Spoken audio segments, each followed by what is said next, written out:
Ya, shalom, selamat pagi Bapak Ibu semuanya. Pagi hari ini kembali kita belajar firman Tuhan. Apa yang menjadi pesan Tuhan buat kita di minggu ini dikatakan hati-hati terhadap kebohongan musuh. Ya. Diambil dari kitab Yosua pasal yang ke-9. Saya bacakan ayat yang ke-4 sampai ke-6 secara cepat. Maka mereka pun bertindak dengan memakai akal. Mereka pergi menyediakan bekal, mengambil karung yang buruk-buruk untuk dimuatkan ke atas keledai mereka dan kirbat anggur yang buruk-buruk, yang robek dan dijahit kembali. Dan kasut yang buruk-buruk dan ditambah untuk dikenakan pada kaki mereka, dan pakaian yang buruk-buruk untuk dikenakan oleh mereka. Sedang segala roti bekal mereka telah kering, tinggal remah-remah belaka. Demikianlah mereka pergi kepada Yosua ke tempat perkemahan di Gilgal. Berkatalah mereka kepadanya dan kepada orang-orang Israel itu, kami ini datang dari negeri jauh, maka sekarang ikatlah perjanjian dengan kami. Nah Bapak Ibu, kemarin kita sudah mendengar latar belakang dari kisah ini yang dijelaskan oleh Bapak Gembala, dan tentu kita menangkap ya apa yang terjadi pada waktu Yosua sudah menjadi pemimpin yang mengalahkan musuh-musuhnya, ya, menaklukkan Yeriko dan Ai. Dan kalau Bapak Ibu mungkin sempat melihat di Google peta dari kota Ai menuju ke Gibeon ini, ya, ini kan bagaimana akal dari orang Gibeon itu nggak terlalu jauh, ya. Nah, berapa panjangnya, berapa jarak perjalanannya memang saya nggak menyelidiki lebih jauh. Cuma kalau dilihat petanya memang nggak terlalu jauh. Cuma ada sesuatu yang memang kita belajar bersama-sama, ya. Apalagi ini kan kalau kita renungkan baik-baik pesan ini, Tuhan kasih pesan ini masih di awal tahun, ya. Kita memasuki minggu ketiga. Tapi kita diingatkan dalam beberapa minggu ini untuk terus waspada, untuk terus bisa berjaga-jaga, ya, jangan sampai kita lalai, ya, karena kita memasuki tentu satu kondisi situasi yang gak mudah, ya. Nah, apalagi kalau minggu ini kita diingatkan untuk sebagai orang-orang percaya tuh untuk jangan mudah dibohongi oleh segala dusta dari si iblis, ya. Nah, tentu sebagai orang percaya kita nggak mau menjadi orang yang tinggal diam, ya. Harus ada respon kita sebagai orang-orang percaya, di mana kita harus tentu ketika kita diingatkan Tuhan untuk hati-hati terhadap kebohongan musuh, maka pasti yang harus kita kerjakan adalah saya harus punya yang namanya ketajaman rohani, punya kepekaan supaya saya tidak dibodohi terus oleh iblis. Masalahnya ya sampai hari ini masih banyak mungkin ya orang-orang percaya yang selalu saja ya mudah untuk dibohongi. Ya bahkan bukan hanya orang percaya saja, orang-orang di luar sana pun banyak, ya. Kemarin Bapak Gamal udah kasih beberapa contoh, pernah nggak ada yang ditodong, ya, atau pernah nggak ada yang pernah ditipu dan sebagainya. Saya dulu pernah waktu masih kecil tapi ya ditipu, ya. Karena pada waktu itu kan main sepeda dengan ya tetangga lah, masih saudara. Tapi masih usianya masih SD begitu ya, masih nggak terlalu memahami lah. Nah kemudian pergi ke satu ya deket-deket ke rumah, sampai akhirnya ditipu, ya, dan sepeda itu hilang. Sepeda itu bukan punya saya, sepeda itu punya saudara saya juga, ya. Kemudian waktu main-main di dekat rumah juga pernah bukan ditodong sih, nggak tahu ya, saya juga nggak terlalu ingat apakah dimintai uang. Cuma waktu itu saya ingat dipegang sama 2 orang di belakang, kemudian perut saya dipukul, ya. Saya lupa apakah pada itu mereka minta uang atau enggak. Cuma kan saya namanya anak kecil nggak punya uang gitu kan, nggak bawa uang. Ya udah gitu, cuma terima pukulan aja. Pernah seperti itu, tapi kan itu udah lama, ya. Kalau udah beranjak dewasa nggak pernah ngalami seperti itu. Tetapi kalau namanya mungkin orang dalam berbisnis, dalam hal apapun, kadang-kadang kita pernah ditipu, ya.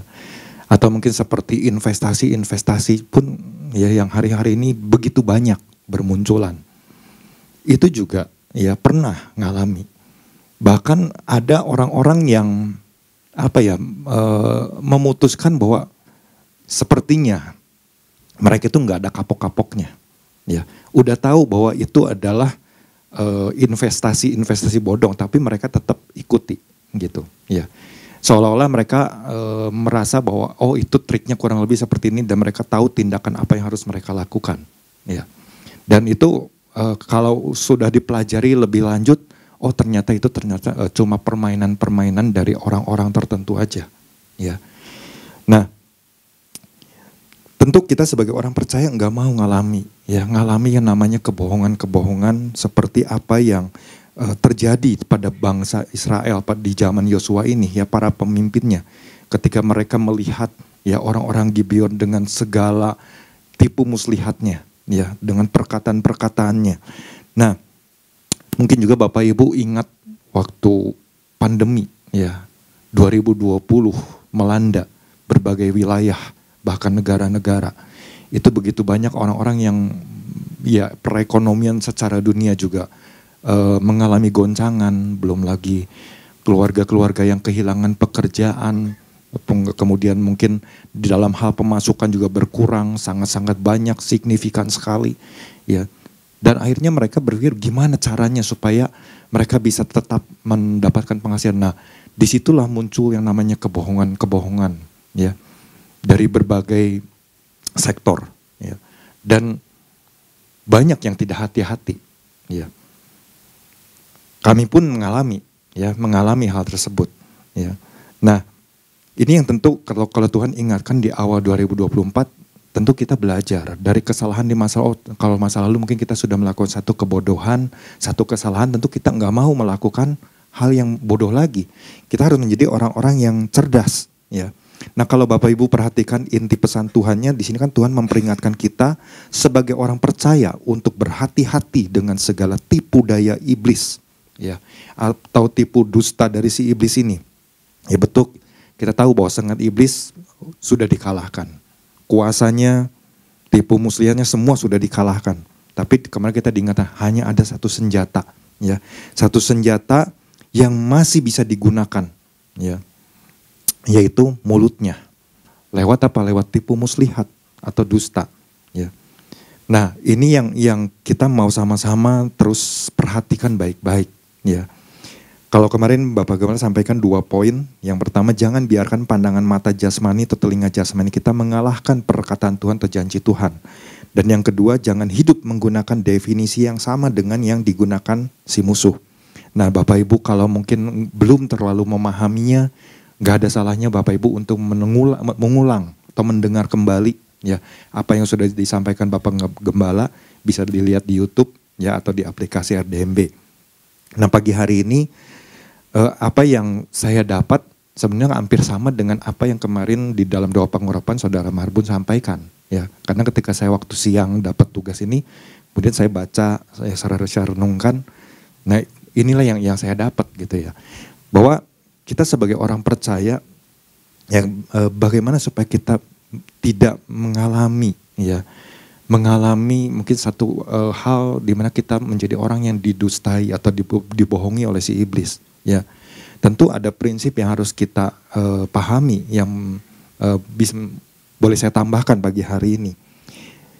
Jadilah orang percaya yang memiliki cara pandang dan cara berpikir yang jauh ke depan. Dan jangan lupa, ya, Tuhan itu benar-benar harus terlibat di dalamnya, ya. Seringkali kita dalam keadaan terjepit, ya, sebagai orang percaya, kadang-kadang mengambil keputusan yang harus cepat, ya, harus instan. Kalau misalnya doa kalau doa dulu mah lama dan sebagainya. Dan kita harus memutuskan hal-hal yang begitu cepat, ya. Nah, kalau kita sebagai orang-orang percaya yang gak punya cara pandang, cara pikir seperti cara Kristus memandang, cara Kristus berpikir, memandang jauh ke depan, kita akan mudah untuk tergiur dengan apa yang kita lihat mungkin di depan mata, atau apa yang mungkin lagi ditawarkan, ya. Akan sangat mudah, ya. Tapi kalau kemudian kita mulai berpikir kembali, kita merenungkan kembali, ya. Mungkin ketika kita ketemu sama teman, ya. Rasanya teman itu teman baik dan sebagainya. Kita mudah untuk percaya. Tapi kemudian pada akhirnya ya mungkin keputusan yang kita ambil itu ada keputusan yang salah, ya. Nah, itu seringkali, ya, kadang-kadang juga di awal-awal kita libatkan Tuhan. Baru di awal-awal libatkan Tuhan. Tapi seiring berjalannya waktu, lama-kelamaan mulai melupakan keterlibatan Tuhan di dalam kita ngambil keputusan. Mulai kadang-kadang kita bertindak mungkin menurut pikiran kita atau menurut pendapat kita atau hati kita ini udah benar, ya ini udah benar dan lain sebagainya. Nah sering kali kita mengalami sebagai orang percaya itu mungkin seperti itu, ya ada yang pernah mengalami seperti itu. Jadi di sini kita diingatkan, ya untuk sama-sama ayo kita mulai punya, ya harus terus memiliki cara pandang dan cara berpikir yang jauh ke depan. Dan tentu saja kita harus libatkan Tuhan. Jangan sampai kita lupa. Ya, kita harus membiasakan diri hari lepas hari.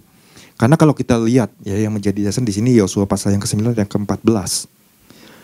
Di situ dikatakan lalu orang-orang Israel mengambil bekal orang-orang itu tetapi tidak meminta keputusan Tuhan. Jadi kalau kita lihat mungkin mundur ke belakang apa yang dibawa segala perlengkapan, perbekalan dari orang-orang Gibeon ini. Wah seolah-olah di mata mereka tuh, wah ini mereka benar-benar ngalami satu kesusahan ya di dalam perjalanan mereka. Sampai akhirnya di situ dikatakan orang-orang Israel mengambil bekal orang-orang itu. Ibaratnya mungkin wah lagi periksa, bener nggak nih gitu. Ya, dan mungkin melihat penampilan dan sebagainya. Oh ternyata betul. Tapi mereka nggak melihat lebih jauh lagi. Mereka nggak menyelidiki lebih jauh. Orang ini siapa? Sempat pada waktu itu Yosua bertanya. Tapi pertanyaan Yosua itu enggak ditindaklanjuti dengan lebih jauh lagi. Yosua cuma bertanya ya di ayat yang ke-8 bagian B-nya. Di situ kan tanya Yosua, siapakah kamu ini dan dari manakah kamu datang? Yosua cuma menanyakan sebatas itu dan ya pasti mereka akan jelaskan. Oh kami ini adalah si A. Misalnya. Kami datang dari ini, dari negeri ini dan sebagainya. Itu kan semua yang bisa dikarang. Ya, semua yang bisa dibentuk lewat kata-kata yang halus, kata-kata yang indah, kata-kata yang bisa membuat orang itu percaya, ya, kata-kata yang sopan mungkin, ya. Nah, tapi kemudian muncul sampai akhirnya kecurigaan itu akhirnya datang juga, ya. Cuma sayangnya kan sudah terlambat, karena kan kalau kita lihat lagi dibaca lagi di ayat selanjutnya setelah mereka menjelaskan siapa jati diri mereka dan asal mereka. Di situ tanpa berpikir panjang langsung Yosua ambil satu kesepakatan dengan mereka. Nah ini kan tindakan yang tidak seharusnya dilakukan. Kenapa? Karena nggak mau berpikir lebih jauh. Nggak mau memandang lebih jauh. Dan kalau mungkin pada waktu itu Yosua berkata, coba kita selidiki dulu. Apa betul nggak orang ini datang dari mana? Dari mana kamu datangnya? Ya, mungkin ditanya lebih jelas lagi. Ya. Atau mungkin kalau namanya diinterogasi itu kan pasti pertanyaannya itu wah begitu luar biasa ya, sampai orang itu sampai merasa terintimidasi sampai akhirnya mungkin mengakui kejujurannya, nggak bisa menipu lagi gitu, tapi ini nggak dilakukan ya. Nah sampai akhirnya ya datanglah ya karena sudah terlanjur mengikat sebuah persahabatan, kemudian bahkan di situ dikatakan di ayat yang ke-15-nya ini dikatakan apa? Pertama mengadakan persahabatan dengan mereka. Kedua, mereka mengikat perjanjian. Yang ketiga, membiarkan orang-orang Gibeon ini hidup. Dan yang keempat, bersumpah lagi kepada orang-orang Gibeon ini, ya, bahwa apapun mungkin keadaan mereka bangsa Israel akan tolong, ya. Ini kan tindakan-tindakan yang begitu sangat ceroboh, yang tidak dipikir lebih jauh, ya.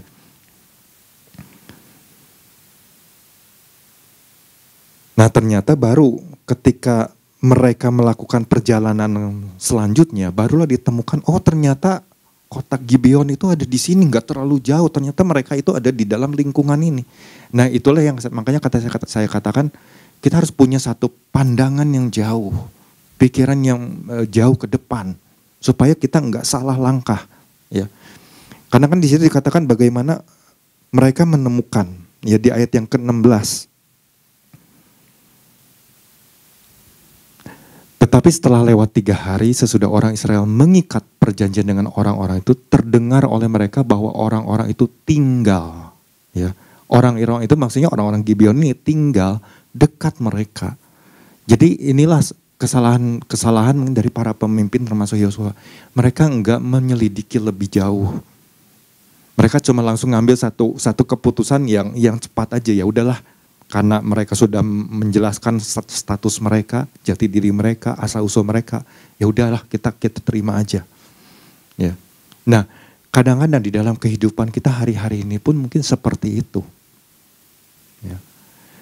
Ketika kita mungkin melihat misalnya di dalam berusaha, usaha dagang, ya, kemudian ya berkembang sedikit demi sedikit sampai satu saat mungkin datang teman baik, teman lama, ngajak mungkin kerjasama, ya, dan kita mungkin renungkan, kita pikiran, kita doakan, kita bawa ya di dalam doa kepada Tuhan, kita minta dukungan, ya, mungkin kita juga konsultasi tanya sama Bapak Gembala, Ibu Gembala, dan kemudian kita jalani, ya, berjalanlah itu, ya, berjalan awalnya lancar, tapi seiring berjalannya waktu mulai, ya, ada sesuatu yang mulai berbeda, mungkin tagihan-tagihan yang macet, ada orang yang nggak bayar, ada juga orang-orang yang nipu dan lain sebagainya. Di dalam perjalanan itu selalu ada yang seperti itu, ya, sampai akhirnya ujung-ujungnya.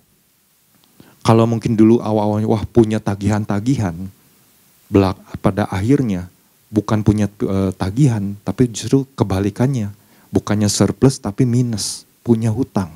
Ya, berapa banyak mungkin orang-orang yang seperti itu. Ya, seperti mungkin contoh yang saya katakan tadi di investasi bodong itu. Ya, mungkin awalnya ini kan hasil dari saya ngumpulin uang, ini nganggur nih, udah aja kita investasikan. Ya. Tapi setelah berjalan itu enggak cuma beberapa bulan, 1 tahun, 2 tahun, oke. Ya. Tapi memasuki tahun ketiga, ya, mulai ada sedikit kesalahan sekali gitu. Tapi setelah itu lancar lagi. Nah, itu sebenarnya tanda-tanda, ya. Sampai akhirnya tiba-tiba muncul satu berita bahwa orang yang di dalam perusahaan tersebut membukakan rahasia dari perusahaan tersebut bahwa itu ternyata semua adalah kebohongan. Nah, orang-orang mungkin anggota yang sudah menginvestasikan uangnya kan kaget dengar hal itu. Mulai mereka panik. Waduh, uang yang mereka tanamkan di sana ada di sana, gimana kita nggak bisa ngambil dan sebagainya. Sampai akhirnya pemerintah ngambil satu tindakan, perusahaan ditutup. Bahkan beberapa waktu di zaman pandemi, ini perusahaan ini mensponsori beberapa klub sepak bola di Indonesia, Bapak Ibu. Gimana enggak orang percaya, belum lagi mungkin latar belakang didukung oleh pejabat-pejabat negara. Gimana orang enggak percaya dengan hal-hal tersebut. Itu hal yang mudah di kehidupan sehari-hari. Ya. Sampai akhirnya kehilanganlah ya sejumlah banyak orang. Dan ternyata orang-orang yang ditangkap, mereka ditangkap di penjara, apa yang mereka lakukan? Mereka enggak menjadi orang yang merasa terintimidasi tuh. Ya, karena yang pernah ya kami dengar, ternyata di dalam penjara pun setelah mungkin perusahaan itu ditutup, mereka buka lagi perusahaan lain. Bekerja sama dengan siapa? Tentu dengan pejabat-pejabat yang ada di dalamnya. Tujuannya adalah apa? Untuk menarik, ya, mendapatkan uang yang tidak halal itu mungkin dari rakyat. Orang yang lagi membutuhkan, orang yang lagi ngalami kesulitan. Nah, itu sebuah permainan, kebohongan-kebohongan seperti itulah yang terjadi. Makanya kita perlu punya hikmat, ya, supaya jangan salah mengambil keputusan. Ya. Nah, lalu gimana supaya kita punya cara pandang, cara pikir yang jauh ke depan dan terus melibatkan Tuhan? Ya nggak ada cara lain Bapak Ibu, nggak ada cara yang lebih manjur, lebih hebat selain kita itu harus terus membangun keintiman hari lepas hari dengan Tuhan. Itu kuncinya. Dan minta terus kepenuhan rohnya. Ya. Supaya apa? Kenapa kita perlu minta kepenuhan Roh Kudus? Kenapa kita perlu menerima baptisan Roh Kudus? Supaya kita punya ketajaman rohani. Kalau Bapak Ibu lihat ya di dalam Kisah Para Rasul, ini bagaimana di dalam Perjanjian Baru kan ada satu peristiwa di Kisah Para Rasul pasal yang ke-16. Ketika Paulus ada di Filipi, di ayat yang ke-16-nya. Di situ dikatakan begini, pada suatu kali ketika kami pergi ke tempat sembahyang itu, kami bertemu dengan seorang hamba perempuan yang mempunyai roh tenung. Dengan tenungan-tenungannya, tuan-tuannya memperoleh penghasilan besar. Selanjutnya, ayat ke-17-nya, ia mengikuti Paulus dan kami dari belakang sambil berseru katanya, orang-orang ini adalah hamba Allah yang maha tinggi. Mereka memberitakan kepadamu jalan kepada keselamatan. Kalau didengar bagus nggak kalimatnya? Wah, sangat-sangat luar biasa. Wah, orang-orang ini hamba-hamba Tuhan loh. Hamba-hamba Allah yang maha tinggi. Ya, mereka lagi beritakan kepadamu jalan kepada keselamatan. Kemudian ayat ke-18. Hal itu dilakukannya beberapa hari lamanya, tetapi ketika Paulus tidak tahan lagi akan gangguan itu, ia berpaling dan berkata kepada roh itu, demi nama Yesus Kristus, aku menyuruh engkau keluar dari perempuan ini. Bagaimana Rasul Paulus bisa tahu kalau di dalam diri perempuan ini dikuasai oleh sebuah roh, satu roh, ya, yang mungkin lagi memunculkan kata-kata yang bagus, yang seolah-olah menarik orang untuk datang. Tapi di balik itu ternyata ada satu tujuan lain yang dilakukan oleh perempuan ini. Dan Paulus langsung tahu. Ya, dia katakan, keluar dari perempuan ini. Seketika itu juga keluarlah roh itu. Ini kalau enggak seorang Rasul Paulus membangun satu keintiman dengan Tuhan, ya, terus terhubung sama Tuhan, Paulus enggak bisa menangkap lebih jauh. Ya. Makanya ini sangat penting, ini kan sesuatu yang dahsyat sekali. Kepenuhan Roh Kudus itu kan hal yang sangat dahsyat buat anak-anak Tuhan, dan itu harus dimiliki oleh anak-anak Tuhan. Ya. Dan itu kan nggak berhenti sampai di situ. Setelah hal itu terjadi, ya, tuan-tuannya ini kan mengalami satu kerugian karena perempuan ini ya akhirnya dilepaskan dari roh tenung, ya, dan nggak melakukan hal-hal yang berkaitan lagi dengan Tuhan mereka. Dan ini kan pemasukan mereka menjadi berkurang. Sampai akhirnya mereka mengusut lagi, ya, orang-orang tertentu supaya menangkap Paulus dan Silas. Nah, buat orang yang mengalami kepenuhan Roh Kudus, orang yang punya pikiran yang jauh ke depan, memandang jauh ke depan, ya, ketika mengalami mungkin kebohongan-kebohongan yang terjadi, yang muncul di hadapan mereka, mereka nggak panik. Ketika mereka harus dipenjara, setelah disidang, kemudian dimasukkan penjara, bahkan dibelenggu dengan pasungan yang begitu kuat, mereka nggak kehilangan akal. Apa yang mereka lakukan? Kita tahu kisahnya, mereka cuma memuji Allahnya. Dan yang terjadi, gempa terjadi, dan belenggu dilepaskan. Wow, itu luar biasa sekali. Karena apa? Karena orang ini adalah orang-orang yang mau terus terhubung dengan Tuhan. Ya. Dari mana buktinya kalau kita mungkin bisa melihat, atau saya misalnya mengambilkan simpul bahwa seorang Rasul Paulus ini punya keintiman dengan Tuhan. Kalau kita perhatikan selanjutnya di pasal berikutnya, ya, di Kisah Para Rasul pasal yang ke-18 ayat yang ke-9 ke-10. Kalau pribadi Tuhan sendiri datang berfirman kepada Paulus, ya, itu kan pasti ada, karena ada sebuah hubungan. Pada suatu malam berfirmanlah Tuhan kepada Paulus. Tuhan datang langsung berfirman kepada Paulus di dalam suatu penglihatan. Jangan takut, teruslah memberitakan firman dan jangan diam. Artinya terus bergerak, jangan diam. Ya, minggu lalu kita diingatkan pesan Tuhan untuk terus bergerak. Ya. Sebab aku menyertai engkau dan tidak ada seorang pun yang akan menjamah dan menganiaya engkau sebab banyak umatku di kota ini. Dan selanjutnya apa yang dilakukan oleh Rasul Paulus ketika dia terus, ya, hidup di dalam kepenuhan Roh Kudus. Tanda-tanda mujizat terjadi. Ya. Itu di ayat yang ya nanti Bapak Ibu bisa ini ya. Bisa baca di rumah, ya. Di situ Bapak Ibu akan menemukan bahwa tanda-tanda itu menyertai Paulus ketika dia melakukan, mungkin waktu dia memberitakan Injil, waktu dia menumpangkan tangan.